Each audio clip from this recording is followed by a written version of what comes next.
Hey everybody, here to talk about Chapter 5, Section 3. We're actually skipping over to Section 2 and we're going right into Section 3 and Section 4.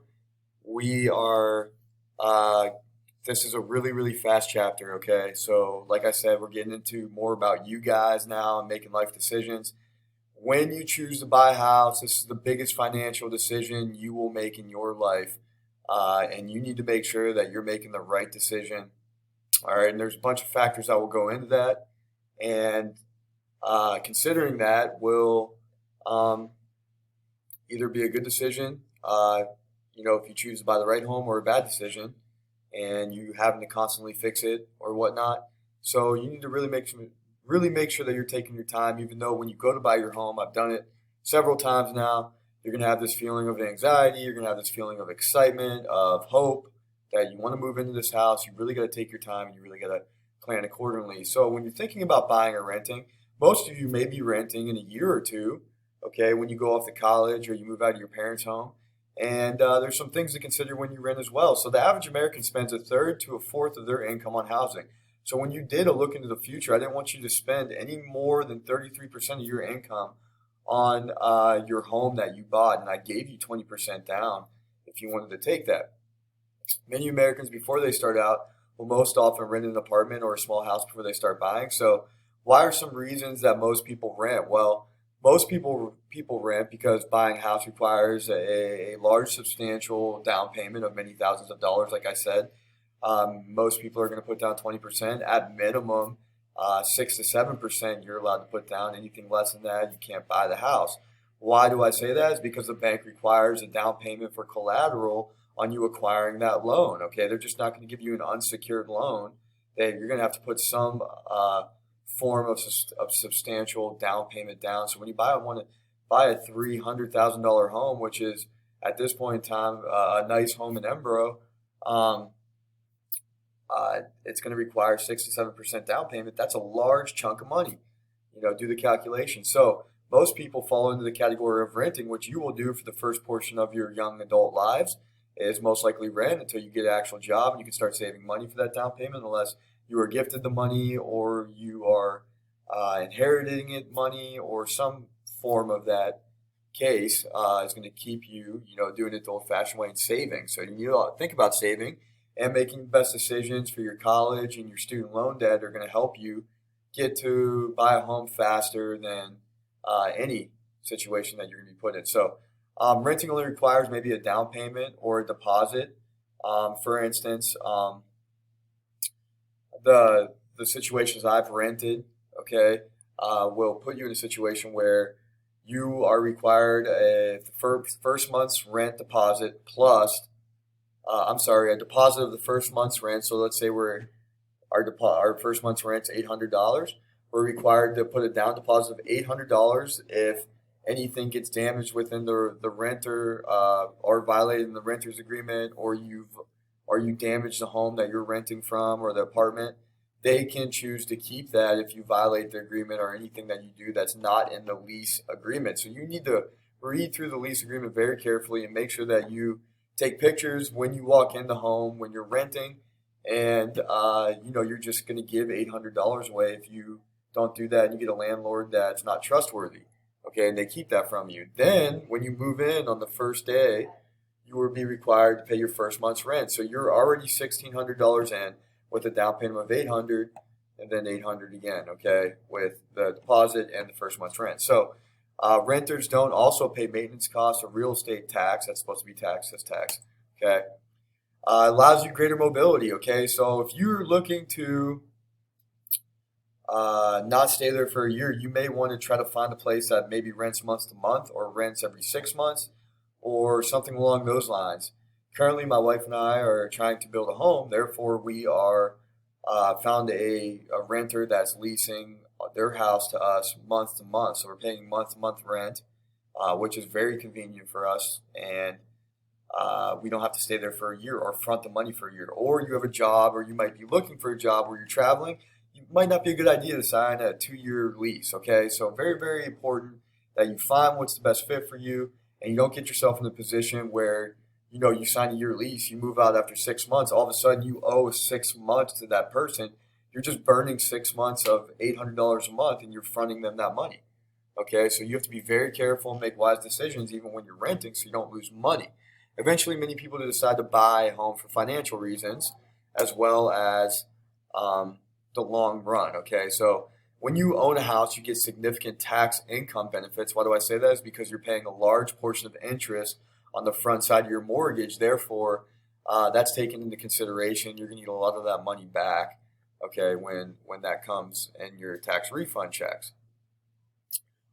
As well as houses do build up equity. When I say that, houses appreciate. After 3 years, you will make money on your home if you can sell it.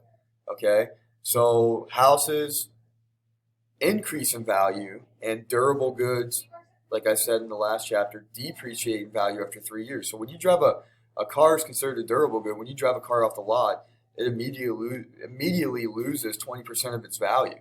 When you buy a home, okay, and you live in it for 3 years, it immediately increases its value. Okay, so home ownership is a good investment. Okay, but it does require a substantial amount of money for upkeep and a down payment.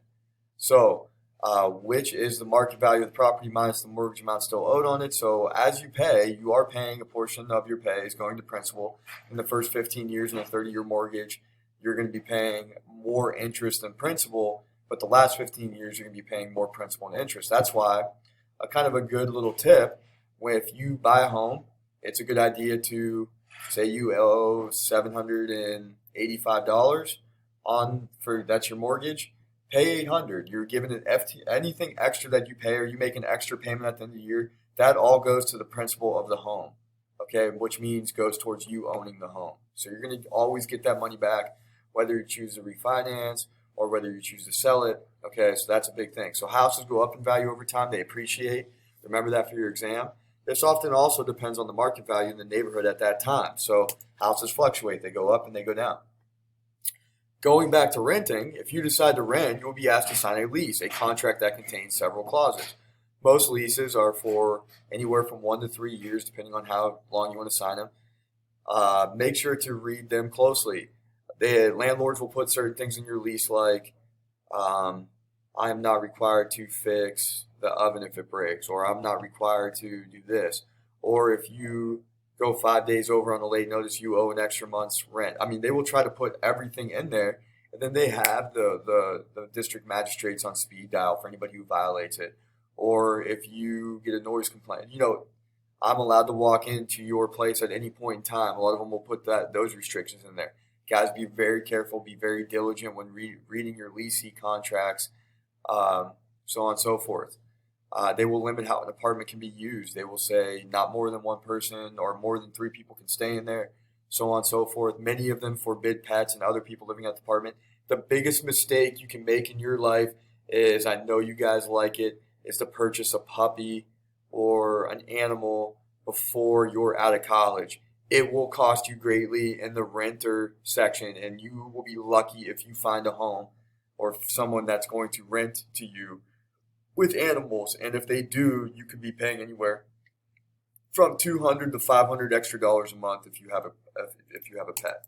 Be very careful when you do this. And some of them, many places like the Highlands and Embro, if you have a dog over a certain weight, like we were not able to, they would not even consider us for getting a lease at that place because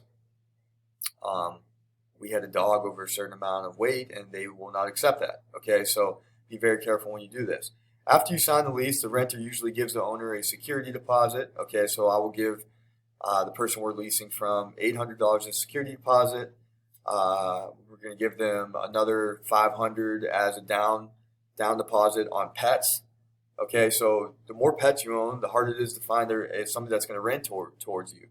Okay, and the security deposit is the funds the owner has in case the rent is not paid or the apartment is damaged after the tenant's rent is up. So if you damage the apartment in some way or it's not the same, that's why I always take pictures when I walk into wherever I'm renting for the first day, date them, print them out, start a file, okay, look at anything. If anything's broke, I report it to the renter, okay, and notify them that, hey, this is broke, I didn't do this, this is damaged, this wall's damaged, I didn't do this, I just want to make this clear for getting my security deposit back later. The amount returned is determined by the landlord after the lease is over, and in there it will say you will not get your security deposit back if these things happen. You don't have to accept anything, guys. You can line item veto certain things in your lease. You can cross certain things that, hey, I will lease to you, but I do not want this in my contract. Cross them out. See what they say. Okay. Leasing also states the privacy you have. The landlord cannot enter whenever he or she pleases. The renter needs to pay rent on time, take care of the property, and notify the landlord if something is broken. If you plan to forego the lease, you may need to pay the several months lease to pay for the apartment while it is vacant. So, or find somebody. It might be in the lease where you're either allowed to find somebody or not allowed to find somebody to take your place. If you're looking to move and it's only a year lease, make sure that you may have somebody in line and the landlord is accepting and willing and putting in that into the contract or revising the lease to allow you to have somebody take your place and carry on your payments. Okay. Landlords, they must make sure that the apartments have heat, obey building safety laws with fire alarms, different things like that, fire escapes, and safety building laws. If you want to look on page 127 for rental leases and different things along those lines, be sure to do that. Going back to the home side of it, if you choose to purchase a home, do not take on any financial obligations that are beyond your budget. Like I said, if it's over 33%, you're going to have to compensate somewhere else in your monthly budget. It should not be more than 33% or 1/3 of your total income should not go towards your mortgage. If you do that, you will be house broke, and you will, although be living in a house, you will be living in a house that has nothing in it, and you will not be able to afford to eat that month. It's going to be very, very big challenge in obtaining the mortgage. Okay, so be very careful. If you buy a house at $200,000 and make a $40,000 down payment, you will need to obtain a mortgage for $160,000. If you do not have good credit rating, you may be forced into what is called a subprime mortgage, which means that you will pay a higher interest rate and your monthly payments will go up even higher. Okay, be sure not to do that. At the time of the purchase as well, when you buy a home, you will be required to cover the closing costs. Now, you can negotiate this when you are buying a home with the seller. You can say, hey, I'll pay you the full amount, but you cover the closing costs. Closing costs range from anywhere from $5,000 to $7,000 extra than what you thought you were going to pay on the home. Yes, I just said it. So, if you say, hey, I'll buy this home, but I want you this, you guys need to cover the closing costs, all right, and they say no, then you maybe come back, and that's a negotiation process between your mortgage realtor and their mortgage realtor and different things like that, or what's ever going on. So the cost of closing involve transfer fees, title fees, lawyer fees, legal costs, loan applications, credit reports, house inspections, radon inspections, water inspections, sewage inspections, mold inspections, all these different things to get these inspectors out there to make sure the home is good. I would consider saying that's a very good idea if you're looking to buy a home to do these things. And when I bought a home, I always tried to get the seller to cover the closing costs or at least split them with me. That way I wasn't in an extra $7,000 on top of what I was already paying for the home, or I would offer them less and give them, that price. So just think about that. It's called closing costs. You're going to run into it. It's a lot of money. It's an extra tabulated fee on top of purchasing the home, okay? And you don't have to worry about this point section, and these are just some different things that lenders charge points for an interest rate, okay? And that was kind of what I was talking about. All right, so this is just kind of the whole spiel on buying or renting a home. You guys are going to go through this very soon in your life, in a year or two for renting, and probably in about 5 to 10 years for buying. 5 to 10 years from now, you're going to be able to buy a home. Like I said, it's nice to start small because you're not going to have the money on you. You buy a little starter home, you live in it for 6 or 7 years. Now you get your substantial down payment where you can actually move into a nice home that's $250,000, $300,000 because you made money and your house appreciated and you did things to your house to increase it in value. There's things that are going to keep you from being able to buy a home, like an unwise budget, careless spending, not talking your money, not having a budget, not saving. Student loan debt's going to keep you from being able to purchase a home. So you want to be able to save right when you get this and do things wisely, and that's why you're going to listen to me when I'm telling you these things in the last couple chapters. Guys, if you have any questions, please message me through Schoology or hit me up on Teams chat. All right, guys, have a nice day.